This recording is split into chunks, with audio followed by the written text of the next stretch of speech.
gitu ya dari pelayanan publik itu tentunya memang harus kita perhatikan juga gitu ya, apa sih sebenarnya inti dari pelayanan publik itu gitu ya, bahwasannya ya apapun yang kita berikan itu betul-betul terstandarisasi dengan baik dan bisa membuat pelanggan itu menjadi puas gitu ya, menjadi senang dengan pelayanan yang kita berikan gitu ya. Kalian pernah nggak maksudnya mengalami pelayanan-pelayanan yang mungkin di zaman dulu itu masih kurang bagus gitu ya seperti saya. Mungkin kalau kalian sekarang udah nggak sebanyak saya gitu ya kayaknya di zaman dulu itu gitu ya.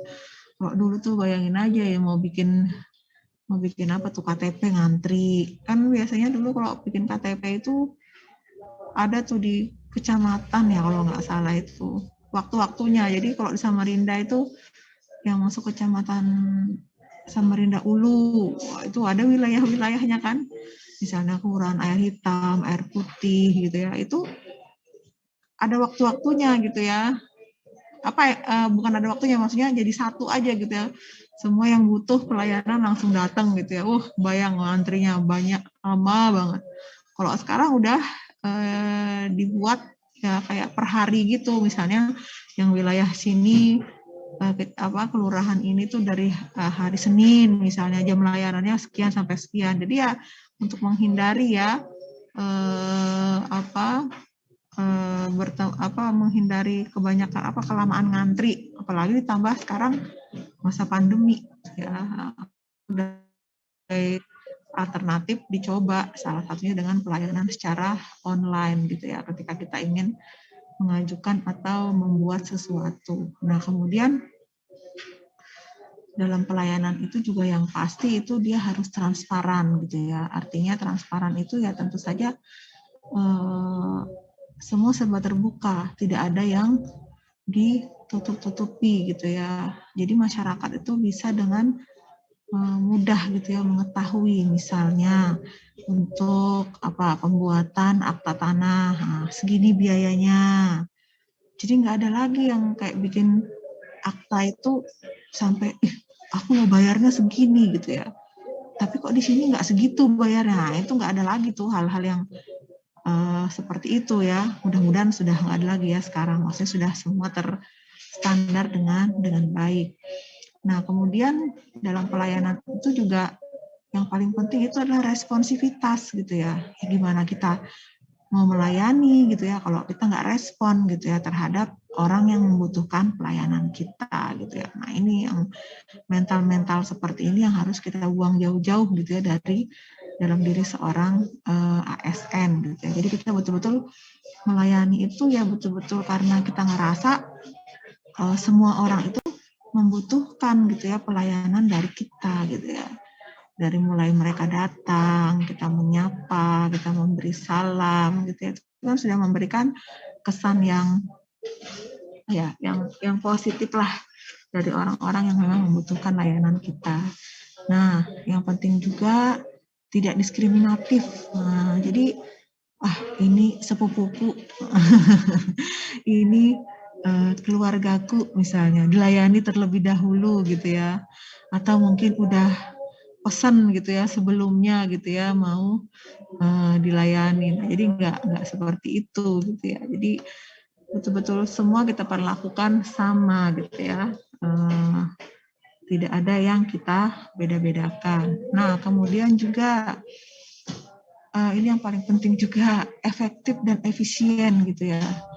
Jadi kalau misalnya kita memberikan pelayanan itu bisa dengan waktu misalnya hanya 5 menit, kenapa harus 10 menit gitu ya. Nah, ini yang harus kita perbaharui terus gitu ya dari sisi layanan. Dan memang sih yang seperti ini memang ASN yang memang sering berhubungan dengan masyarakat secara langsung. Kalau seperti KPU atau Bawaslu mungkin enggak ya, maksudnya ada momen-momen tertentu gitu ya yang mungkin kita bisa berhadapan langsung dengan customer kita gitu ya, dengan pelanggan kita. Kemudian yang selanjutnya itu adalah mudah diakses, dan akuntabel. Nah, ini juga paling penting gitu ya. Jadi aksesibilitas ini sangat dibutuhkan ya dalam era sekarang. Tadi juga dijelaskan ya bagaimana untuk mendaftar gitu ya, itu udah nggak perlu lagi datang gitu ya ke kantor apa tadi itu ya, PPID apa tadi ya. Jadi cukup dengan online saja, misalnya mau menjadi pemilih gitu ya, anggota pemilih, nah itu sudah bisa kita lakukan. Jadi nggak harus datang gitu ya dari dari tanah hulu sana misalnya gitu ya. Nah, semua sudah bisa kita lakukan secara online. Nah, ini juga akuntabel. Nah, dapat dipertanggungjawabkan. Artinya layanan yang kita berikan itu memang ada dasarnya gitu ya, tidak mengada-ada, semua ada aturannya dan bisa kita pertanggungjawabkan. Ini sih sebenarnya yang penting gitu ya dari layanan-layanan publik yang kita berikan, dan pastinya ya kita akan mengalami hal tersebut gitu ya di dalam pekerjaan kita sehari-hari, meskipun mungkin tidak secara langsung bersinggungan dengan masyarakat. Mungkin sampai di sini ada yang ingin ditanyakan? Izin bertanya, Bu. Oke, silakan Mas Winata. Ya, terima kasih atas waktunya, Bu. Terkait dengan pelayanan publik, di situ kan ada juga fungsi pengawasan itu, Bu. Pengawasan itu kan ada dari internal maupun dari eksternal. Untuk pengawasan eksternal sendiri, salah satunya kan dilakukan oleh masyarakat. Nah, bentuk pengawasan masyarakat itu kan bisa berupa laporan atau pengaduan. Yang ingin saya tanyakan, Bu, ketika masyarakat sudah melakukan pelaporan atau pengaduan terkait pelayanan publik yang kurang memuaskan, tetapi tidak ada tanggapan dari instansi atau kantor tersebut, bagaimana sih, Bu, menurut pendapat Ibu kita harus bersikap jika terjadi seperti itu, Bu? Terima kasih, Bu. Baik, terima kasih. Bagus sekali ini pertanyaannya Mas Winata ya. Ya, jadi memang di beberapa instansi itu gitu ya ada semacam kayak pengaduan gitu ya. Tapi kok ternyata dalam perkembangannya, dalam prosesnya, dalam perjalanannya, aduan-aduan yang disampaikan itu tidak mendapatkan tanggapan gitu ya. Nah, ini bagaimana ya peran kita? Nah, mungkin menurut pendapat saya gitu ya. Jadi sinilah ASN yang kreatif itu dituntut gitu ya. Nah, jadi kalau kayak kami ya, pengelola penyelenggaraan pelatihan, kan kami pasti ada tuh di akhir kegiatan itu namanya evaluasi penyelenggaraan. Bahkan kalau Wida Iswara yang mengajar itu habis mereka melakukan proses transfer ilmu, itu kan kalian biasanya disuruh mengisi ya kolom untuk evaluasi pengajar kan ya. Nah, itu apa? Itu merupakan feedback buat kami. Jadi nanti itu biasanya kami kumpulkan. Nah, kami punya tim di sini di kantor yang namanya tim pengelolaan pengaduan. Nah, nanti berdasarkan masukan dari unit-unit tadilah, misalnya kan kalau kita mengelola pelatihan ini kan Mas, ada yang bidang akademik ya, kayak kami di bidang pelatihan. Ada juga yang pengelolaan sarpras. Nah, sarpras itu ranahnya teman-teman di bagian administrasi ya. Kalau dulu kan karena klasikal ya. Jadi kayak ada pengelolaan asrama, evaluasi tentang asrama gitu ya, tentang ruang kelas segala macam. Nah, itu kan kita kumpulkan gitu ya aduan-aduan dan kita tindak lanjuti, Mas. Nah, kita tindak lanjuti itu ya biasanya sih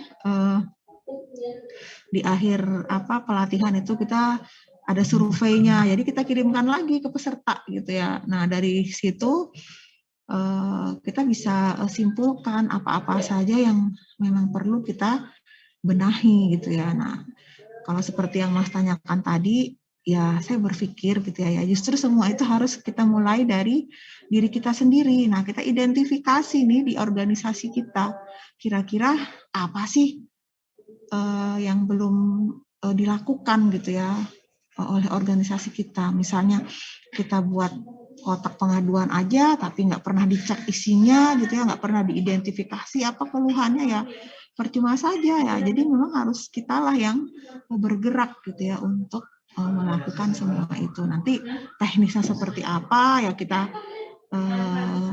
komunikasikan gitu ya. Karena kan kita juga nggak mungkin kerja sendiri, kita harus punya tim gitu ya yang bisa melaksanakan itu secara bersama-sama. Jadi kalau misalnya kita udah dipindah bukan di bidang itu lagi, teman-teman yang lain pun bisa dengan mudah gitu ya melanjutkan.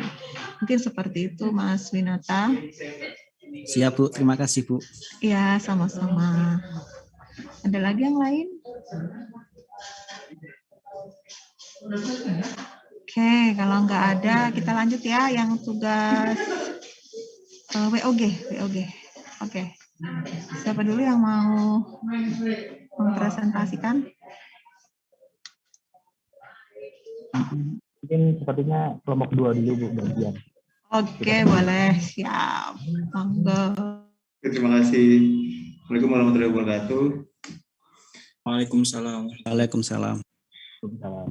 Untuk task 3 atau task yang ketiga full of government atau WOG, di sini kami akan membahas tentang peran Bawaslu dan terkaitannya dengan lembaga-lembaga lain seperti KPU, Kepolisian, dan Kejaksaan. Untuk pembagian tugas kami serahkan kepada Mas Tri dan Mbak Dika nanti untuk presentasi, silakan.